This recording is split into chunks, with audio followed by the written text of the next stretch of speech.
ನೋಡಿ, ಅಮಿತ್ ಶಾ ಯಾಕೆ ಹಿಂಗ್ ಮಾಡ್ತಿದ್ದಾರೆ? ಕರ್ನಾಟಕ ರಾಜ್ಯ ಬಿಜೆಪಿಯ ಗೊಂದಲದ ವಿಚಾರದಲ್ಲಿ ಸಾಕಷ್ಟು ಪ್ರಶ್ನೆ ಇತ್ತು.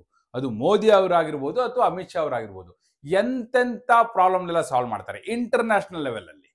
ಹೀಗಿರುವಾಗ ಕರ್ನಾಟಕದ ಯಾವ ಮೂಲೆ ಆಗಿತ್ತು ಅವರಿಗೆ? ಚಿಟಿಕೆ ಹೊಡೆಯೋದ್ರೊಳಗೆ ಅವರು ಡಿಸಿಷನ್ ತೆಗೆದುಕೊಳ್ಬೋದಿತ್ತು, ಆದ್ರೆ ತಗೋತಿಲ್ಲ. ಯಾಕೆ? ಈಗ ಬಯಲಾಗಿದೆ. ಹೇಳ್ತೀನಿ ಯಾಕೆ ಅಂತ. ನಾನು ಸುಮ್ಮನೆ ಹೇಳೋದಿಲ್ಲ, ಸಾಕ್ಷಿಗಳನ್ನ ನಿಮ್ಮ ಎದುರು ಇಟ್ಟು ಹೇಳ್ತೀನಿ. ನೋಡಿ, ಯಾವಾಗಲೂ ಕೂಡ ಚಾಣಕ್ಯ ಅಂತ ಕರೆಸ್ಕೊತಾರೆ ಅಮಿತ್ ಶಾ ರಾಜಕೀಯವಾಗಿ, ಅದರಲ್ಲೂ ಕೂಡ ಚುನಾವಣೆಗಳ ವಿಚಾರದಲ್ಲಿ. ಅಂತಹ ಅಮಿತ್ ಶಾ ಅವರು ಈಗ ಕರ್ನಾಟಕ ರಾಜ್ಯ ಬಿಜೆಪಿಲಿ ಇಷ್ಟೆಲ್ಲ ಗೊಂದಲ ನಡೀತಾ ಇದ್ರು, ಬಹಿರಂಗವಾಗಿ ತೊಡೆ ತಡ್ತಾ ಇದ್ರು ಕೂಡ ಯತ್ನಾಳ್ ಅಂಡ್ ಟೀಮ್. ಯಾಕೆ ಇಷ್ಟೊಂದು ತಾಳ್ಮೆ ವಹಿಸಿದ್ಯಾಕೆ? ಸುಮ್ಮನೆ ಅಲ್ಲ, ಬಹಳ ದೊಡ್ಡ ಕಾರಣವೇ ಇದೆ. ಹಾಗೂ ಆ ದೊಡ್ಡ ಕಾರಣ ಈಗ ಬಯಲಾಗಿದೆ. ಒಂದೆರಡು ಕಾರಣ ಅಲ್ಲ, ಹಲವು ಕಾರಣಗಳಿವೆ.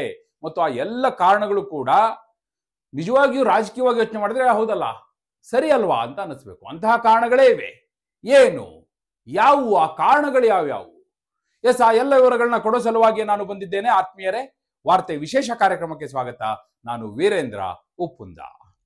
ನೋಡಿ, ಅಮಿತ್ ಶಾ ಅವರು ಕರ್ನಾಟಕ ರಾಜ್ಯ ಬಿಜೆಪಿ ವಿಚಾರದಲ್ಲಿ ಇಷ್ಟರ ಮಟ್ಟಿಗೆ, ಅದು ಕೂಡ ನೋಡಿ, ಮೊದಲನೇದಾಗಿ ಅಮಿತ್ ಶಾ ಅವರು ವಿಜೇಂದ್ರ ಅವ್ರನ್ನ ರಾಜ್ಯಾಧ್ಯಕ್ಷ ಪಟ್ಟಕ್ಕೆ ತರಬೇಕಿದ್ರೆ 6 ತಿಂಗಳ ಮೇಲೆ ತಗೊಂಡ್ರು. ಆಗ್ಲೇ ಏನಪ್ಪ ಇಷ್ಟು ಟೈಮ್ ಬೇಕಾ ಇಂಥ ಸ್ಟ್ರಾಂಗೆಸ್ಟ್ ಹೈಕಮಾಂಡ್ಗೆ ಅನ್ನುವಂಥ ಪ್ರಶ್ನೆ ಬಂದಿತ್ತು. ಅದರ ಹಿಂದೆಯೂ ಒಂದು ಕ್ಯಾಲ್ಕುಲೇಷನ್ ಇತ್ತು. ಅದಾದ ನಂತರ ಎರಡನೇ ಹೆಜ್ಜೆ ಯತ್ನಾಳ್ ಅಂಡ್ ಟೀಮ್ ಬಂಡಾಯ ಇದ್ರಲ್ಲ, ಆಗ ಚಿಟಿಕೆ ಹೊಡೆಯೋದ್ರೊಳಗೆ ಅವ್ರಿಗೆ ನೋಟಿಸ್ ಕೊಡಬಹುದಿತ್ತು. ಎಷ್ಟು ಟೈಮ್ ತಗೊಂಡ್ರು? ಮೊನ್ನೆ ಕೊಟ್ಟಿದ್ದು ಅವ್ರಿಗೆ ಎರಡನೇ ನೋಟಿಸು. 1 ತಿಂಗಳ ಹಿಂದೆ ಮೊದಲನೇ ನೋಟಿಸ್ ಕೊಟ್ಟರು. ಆದ್ರೆ ನಡೀತಾ ಇದ್ದಿದ್ದು 1 ವರ್ಷದಿಂದ ನಡೀತಿತ್ತಲ್ಲ, ಯಾಕೆ ಸುಮ್ಮನಿದ್ರು? ಸುಮ್ಮನಿದ್ದಿದ್ದಲ್ಲ ಅವರು ಸುಮ್ಮನಿರೋದಕ್ಕೂ ಕೂಡ ಒಂದು ಕಾರಣ ಇತ್ತು. ಮತ್ತು ಅದು ದೊಡ್ಡ ಕಾರಣ, ರಾಜಕೀಯ ಕಾರಣವೇ, ಹಾಗೂ ಪಕ್ಷಕ್ಕೆ ಲಾಭ ಆಗುವಂತ ಕಾರಣವೇ ಆಗಿತ್ತು. ಏನದು? ಪಕ್ಷಕ್ಕೆ ಯಾವುದು ಲಾಭ? ಅಧಿಕಾರ ಸಿಗೋ ತಾನೇ ಲಾಭ. ಈಗ ಅಧಿಕಾರ ಸಿಗುವಂತ ಸಾಧ್ಯತೆ ಎಲ್ಲಿದೆ? ಅದನ್ನೇ ಹೇಳ್ತೀನಿ ನಾನು ನಿಮಗೆ. ಸುಮ್ಮನೆ ಅಲ್ಲ ವಿಜೇಂದ್ರ ಅವ್ರನ್ನ ಕೂರಿಸಿದ್ದು.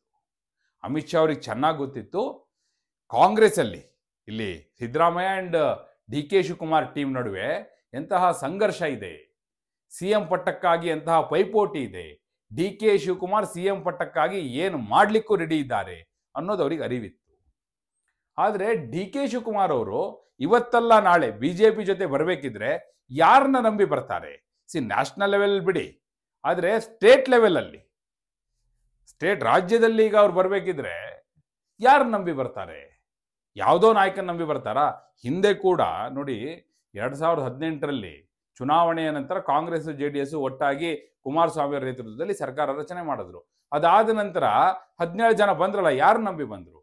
ಯಡಿಯೂರಪ್ಪನವ್ರ ಲೀಡರ್ಶಿಪ್ ನೋಡಿ ಬಂದ್ರು. ಅಂತ ಒಂದು ನಾಯಕತ್ವ ಬೇಕು.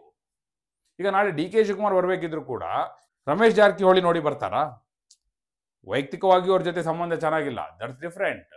ಆದ್ರೆ ಒಂದು ಸ್ಟೇಟ್ ಲೀಡರ್ಶಿಪ್ ಅಂತ ತೆಗೆದುಕೊಳ್ಳೋದಾದ್ರೆ ಆಗ ಯಡಿಯೂರಪ್ಪ ಬೇಕು. ಆ ಯಡಿಯೂರಪ್ಪನವ್ರ ಲೀಡರ್ಶಿಪ್ ನೋಡಿ ಬರ್ತಾರೆ, ಅದು ಸಹಜ. ಅದು ನೀವು ರಾಜಕೀಯದ ಲೆಕ್ಕಾಚಾರ ಇವೆಲ್ಲ. ಯಡಿಯೂರಪ್ಪನವರ ಪ್ರತಿನಿಧಿಯಾಗಿ ಈಗ ರಾಜ್ಯ ಬಿಜೆಪಿಯಲ್ಲಿ ಇರೋದು ಯಾರು? ರಾಜ್ಯಾಧ್ಯಕ್ಷರಾಗಿರುವಂತ ವಿಜಯೇಂದ್ರ. ವಿಜಯೇಂದ್ರ ಸ್ಟೇಟ್ ಪ್ರೆಸಿಡೆಂಟ್ ಆಗಿದ್ರೆ ಅಂಥದ್ದೊಂದು ಅವಕಾಶ ಇದೆ ಅನ್ನುವ ಹಿನ್ನೆಲೆಯಲ್ಲಿ ಮೊದಲು ವಿಜಯೇಂದ್ರ ಅವ್ರನ್ನ ತಂದ್ರು. ಈಗ ಬಂಡಾಯ ಶುರು ಆಯ್ತಲ್ಲ, ಈಗ ಯಾಕೆ ಸುಮ್ಮನಿದ್ರು? ಆ ಕಡೆಯಿಂದ ಸಿಗ್ನಲ್ಸ್ ಬರ್ತಾ ಹೋಯ್ತು. ನೋಡಿ, ನಾನು ಕಾಯೋವರೆಗೂ ಕಾಯ್ತೀನಿ, ಅದಾದ ನಂತರ ನನ್ನ CM ಮಾಡೋದಿಲ್ಲ ಅನ್ನೋದು ಖಾತ್ರಿ ಆದದ್ದೇ ಆದರೆ ಆಗ ಹೆಜ್ಜೆ ಮುಂದಿಟ್ಟು ಬರ್ತೀನಿ. ಆದರೆ ವಿಜಯೇಂದ್ರ ರಾಜ್ಯಾಧ್ಯಕ್ಷರಾಗಿರ್ಬೇಕು, ಯಡಿಯೂರಪ್ಪನವರು ತಮ್ಮ ಹಿಡಿತವನ್ನ ಇಟ್ಕೊಂಡಿರ್ಬೇಕು, ಹಾಗಿದ್ರೆ ಮಾತ್ರ ಅನ್ನೋದಿದೆ ಅವರು. ಅಮಿತ್ ಶಾ ಅವರು ಅಧಿಕಾರವೇ ಸಿಗುತ್ತೆ ಅನ್ನೋದಾದ್ರೆ, ಕರ್ನಾಟಕದಲ್ಲಿ ಕಾಂಗ್ರೆಸ್ ಸರ್ಕಾರವನ್ನ ತೆಗೆದು ಬಿಜೆಪಿ ಅಧಿಕಾರಕ್ಕೆ ಬರುವಂತ ಅವಕಾಶ ಅದು ಕಾಂಗ್ರೆಸ್ನ ನಾಯಕರಿಂದಲೇ ಸಾಧ್ಯ ಆಗುತ್ತೆ ಅನ್ನೋದಾದ್ರೆ ಯಾಕೆ ಬಿಡ್ತಾರೆ? ಅದಕ್ಕೋಸ್ಕರನೇ ಇಷ್ಟರ ಮಟ್ಟಿಗೆ ಅವ್ರು ಕಾಯ್ತಿರೋದು. ನಾ ಹೇಳದ್ನಲ್ಲ, ಅವರಿಗೆ ಚಿಟಿಕೆ ಹೊಡೆದಷ್ಟು ಸುಲಭ ಆಕ್ಷನ್ ತಗೊಳ್ಳೋದು, ಬಹಳ ದೊಡ್ಡ ವಿಷಯವೇ ಅಲ್ಲ ಅವರಿಗೆ. ಈ ಗೊಂದಲವನ್ನ ಒಂದೇ ಮಾತಲ್ಲಿ ಅವ್ರು ಪರಿಹರಿಸಿಬಿಡ್ಬೋದು. ವಿಜೇಂದ್ರ ವಿರುದ್ಧ ಇಷ್ಟೆಲ್ಲ ಬಂಡಾಯ ಇದ್ದಿದ್ರು ಕೂಡ ಯಾಕೆ ವಿಜೇಂದ್ರ ಅವರೇ ಪಕ್ಷದ ರಾಜ್ಯಾಧ್ಯಕ್ಷರಾಗಿ ಮುಂದುವರಿಬೇಕು ಅನ್ನುವಂಥ ನಿಲುವಿಗೆ ಬಂದಿದ್ದಾರೆ ಅಂದ್ರೆ, ಇಲ್ಲಿ ಸರ್ಕಾರ ಬರಬೇಕು ಅನ್ನುವ ಕ್ಯಾಲ್ಕುಲೇಷನ್ ಇಟ್ಕೊಂಡಿದ್ದಾರೆ ಅವರು. ಮಹಾರಾಷ್ಟ್ರದಲ್ಲಿ ಮಾಡಿಲ್ವಾ? ಏಕನಾಥ್ ಶಿಂದೆ ನೇತೃತ್ವದಲ್ಲಿ ಟೀಮನ್ನೇ ಕರ್ಕೊಂಡು ಬರಲಿಲ್ವಾ? ಅದಾಗಬೇಕು ಅಂದ್ರೆ ಇಲ್ಲಿ ಡಿ ಕೆ ಶಿವಕುಮಾರ್ ಅವರಿಂದ ಮಾತ್ರ ಸಾಧ್ಯ, ಬೇರೆ ಯಾರಿಂದನೂ ಸಾಧ್ಯ ಇಲ್ಲ. ಸತೀಶ್ ಜಾರಕಿಹೊಳಿ ಸಿದ್ದರಾಮಯ್ಯನವ್ರ ಜೊತೆ ಗಟ್ಟಿಯಾಗಿದ್ದಾರೆ. ಸೊ ಸಿದ್ದರಾಮಯ್ಯನವರು ಮುಖ್ಯಮಂತ್ರಿ ಆಗಿರುವವರೆಗೂ ಕೂಡ ಅವರೇನು ಬರಲ್ಲ. ಹಾಗಿರುವಾಗ ಸಾಧ್ಯತೆ ಡಿ ಕೆ ಶಿವಕುಮಾರ್ಗೆ ಈಗ ಏನಾದ್ರು ಸಿಗಲ್ಲ ಅಂದರೆ, ಯಾರಿಗಾರು ಒಂದು ಈಗ ಇಲ್ಲಪ್ಪ ನನಗಿದು ಕೊಡೋದಿಲ್ಲ ಇವರು ಅಂತ ಬೇಸರಗೊಂಡು ಬಂಡಿ ಹೇಳ್ತಾರೆ ಅಂದರೆ ಅದು ಡಿ ಕೆ ಶಿವಕುಮಾರ್ ಮಾತ್ರ. ಅವರು ಪಕ್ಷನಿಷ್ಠ ನಿಜ, ಆದರೆ ನಾನು ಈ ಜನ್ಮದಲ್ಲಿ ಮುಖ್ಯಮಂತ್ರಿನೇ ಆಗೋದಿಲ್ಲ ಅನ್ನೋದಾದರೆ ಮತ್ತೆ ಯಾಕೆ ಅಲ್ಲಿರ್ತಾರೆ ಅವರು. ಸೊ ನಾವೇನಾದರೂ ಆಪರೇಟ್ ಮಾಡ್ಬೋದು ಅಂದರೆ ಡಿ ಕೆ ಶಿವಕುಮಾರ್ ಮೂಲಕ. ಕಾಂಗ್ರೆಸ್ನಲ್ಲಿ ಕೆಲವರು ಡಿ ಕೆ ಶಿವಕುಮಾರ್ ಜೊತೆ ಬರ್ಬೋದು, ಕೆಲವು ಬೆರಳೆಣಿಕೆಯಷ್ಟು. ಆದರೆ ಈ ಕಡೆ ಬಂದ ನಂತರ ಒಂದ್ಸರಿ ಸರ್ಕಾರ ಆಗುತ್ತೆ ಅಲ್ಲಿ ಗೊತ್ತಾದ್ರೆ, ಕಾಂಗ್ರೆಸ್ ಸರ್ಕಾರ ಇರಲ್ಲ, ಈ ಕಡೆ ಬಿಜೆಪಿ ನೇತೃತ್ವದಲ್ಲಿ ಡಿ ಕೆ ಶಿವಕುಮಾರ್ ಹೋಗ್ಬಿಟ್ಟು ಸರ್ಕಾರ ಆಗುತ್ತೆ ಅಂದ್ರೆ ಆಗ ಸರ್ಕಾರ ಆಗುತ್ತೆ ಅನ್ನೋದು ಖಾತ್ರಿ ಆದ್ಮೇಲೆ ಬಹಳಷ್ಟು ಜನ ಬರ್ಬೋದು, ಬಹಳ ದೊಡ್ಡ ಸಂಖ್ಯೆಯಲ್ಲೇ ಬರ್ಬೋದು. ಯಾಕಂದ್ರೆ ಅಧಿಕಾರ ಎಲ್ಲಿರುತ್ತೋ ಅಲ್ಲಿ. ಅಧಿಕಾರ ಅನ್ನೋದು ಈಗ ಬೆಲ್ಲ ಒಂದ್ ಕಡೆ ಬಿದ್ದಾಗ ಇರುವೆಗಳು ಹೋಗಿ ಮುತ್ಕೊಳುತ್ತಲ್ಲ, ಹಂಗೆ ಮುತ್ಕೊಳ್ತಾರೆ. ಡಿ ಕೆ ಶಿವಕುಮಾರ್ ಬೆಂಬಲಿಗರು ಬರ್ತಾರೆ, ಸಿದ್ದರಾಮಯ್ಯನವ್ರ ಜೊತೆ ಇರುವಂತ ಕೆಲವು ನ್ಯೂಟ್ರಲ್ ಆಗಿರುವಂತವ್ರು ಬರ್ತಾರೆ, ಎಲ್ಲರೂ ಬರ್ತಾರೆ ಅನ್ನುವ ಲೆಕ್ಕಾಚಾರದಲ್ಲಿ ಅವರಿದ್ದಾರೆ. ಅದೇ ಕಾರಣಕ್ಕಾಗಿ ಇಲ್ದಿದ್ರೆ ವಿಜಯೇಂದ್ರ ಅವ್ರನ್ನ ರಾಜ್ಯಾಧ್ಯಕ್ಷರಾಗಿ ಮುಂದುವರಿಸಿ ಅವ್ರಿಗೆ ಏನಾಗಬೇಕಾಗಿದೆ, ಅಷ್ಟು ಹಠಕ್ಕೆ ಬೀಳ್ಬೇಕಾದಂಥ ಅನಿವಾರ್ಯತೆ ಅವ್ರಿಗೇನಿಲ್ಲ. ಅವ್ರಿಗಿಂತ ಸೀನಿಯರ್ಗಳು ಇರೋದು ನಿಜ. ಆದರೆ ಇಲ್ಲಿ ನಡೀತಾ ಇರೋದು ಪವರ್ ಪಾಲಿಟಿಕ್ಸ್. ಒಂದು ಸರ್ಕಾರದ ಪ್ರಶ್ನೆ ಇದೆ ಇಲ್ಲಿ, ಮುಂದೆ ಸರ್ಕಾರವನ್ನು ತರುವಂತ ಪ್ರಶ್ನೆ ಇದೆ. ಅದಕ್ಕೋಸ್ಕರ ಅಮಿತ್ ಶಾ ಇಷ್ಟರ ಮಟ್ಟಿಗೆ ತಾಳ್ಮೆ ವಹಿಸಿರೋದು. ಮತ್ತೆ ಯತ್ನಾಳ್ ಮೇಲೆ ಆಕ್ಷನ್ ತೆಗೆದುಕೊಳ್ಳೋದು ಅಷ್ಟು ದೊಡ್ಡ ವಿಷಯ ಏನಲ್ಲ. ಆದರೆ ಸಂಘ ಪರಿವಾರದವ್ರು ಕೂಡ ಅವ್ರಿಗೆ ಬಿಡ್ತಾ ಇಲ್ಲ. ಮತ್ತು ಒಂದೊಂದು ಓಟು ಕೂಡ ಕೌಂಟಿಗೆ ಬರುತ್ತೆ. ಈಗ ನೆಕ್ಸ್ಟ್ ಯಾವಾಗ ಡಿ ಕೆ ಶಿವಕುಮಾರ್ ಈ ಕಡೆ ಬರ್ತಾರೆ ಅನ್ನೋದಾಗುತ್ತೆ, ಆಗ ಒಂದೊಂದು ಓಟು ಕೌಂಟಿಗೆ ಬರುತ್ತೆ. ಅದೇ ಕಾರಣಕ್ಕಾಗಿ ಅರೆಬೇಲ್ ಶಿವರಾಮ್ ಹೆಬ್ಬಾರ್, ಸೋಮಶೇಖರ್ ಯಾರ ಮೇಲೂ ಆಕ್ಷನ್ ತೆಗೆದುಕೊಳ್ತಿಲ್ಲ. ಯಾಕೆ ಅಂದ್ರೆ ಇದೇ ಕಾರಣಕ್ಕಾಗಿ. ಇಲ್ಲಿ ಸರ್ಕಾರವನ್ನ ಅಧಿಕಾರಕ್ಕೆ ತರುವ ಗುರಿ ಇಟ್ಕೊಂಡು ಅಮಿತ್ ಶಾ ಹೋಗ್ತಿದ್ದಾರೆ.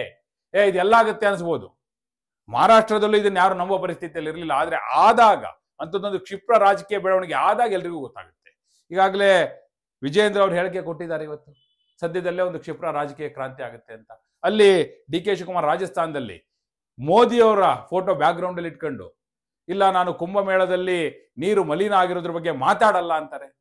ಇವೆಲ್ಲ ಸಿಗ್ನಲ್ಸ್ನ ರವಾನೆ ಮಾಡೋದು. ಅಲ್ಲಿಗೆ ಒಂದು ಸ್ಪಷ್ಟ, ಅಮಿತ್ ಶಾ ಅವರು ಕರ್ನಾಟಕ ಬಿಜೆಪಿಯಲ್ಲಿ ಇಷ್ಟೆಲ್ಲ ಗೊಂದಲ ಆಗ್ತಾ ಇದ್ರು ಸೈಲೆಂಟ್ ಆಗಿರ್ಲಿಕ್ಕೆ ಒಂದೇ ಕಾರಣ, ಸಾಧ್ಯವಾದ್ರೆ ಇಲ್ಲಿ ಪಕ್ಷವನ್ನ ಮತ್ತೆ ಅಧಿಕಾರಕ್ಕೆ ತರುವಂತ ಪ್ರಯತ್ನ. ಅದು ವಾಮ ಮಾರ್ಗ ಅನ್ಕೊಳ್ಳಿ, ಅಥವಾ ಈಗ ರಾಜಕೀಯ ಚಾಣಕ್ಯತನ ಅಂತಾರಲ್ಲ, ಹಂಗಾರು ಹೇಳ್ಕೊಳ್ಳಿ, ಏನ್ ಬೇಕಾದ್ರೂ ಹೇಳ್ಕೊಳ್ಳಿ. ಆದರೆ ಅಂಥದ್ದೊಂದು ಗುರಿ ಇಟ್ಕೊಂಡಿರೋದ್ರಿಂದಲೇ ಇಷ್ಟರ ಮಟ್ಟಿಗೆ ಅಮಿತ್ ಶಾ ಅವರು ಸೈಲೆಂಟ್ ಆಗಿದ್ದಾರೆ.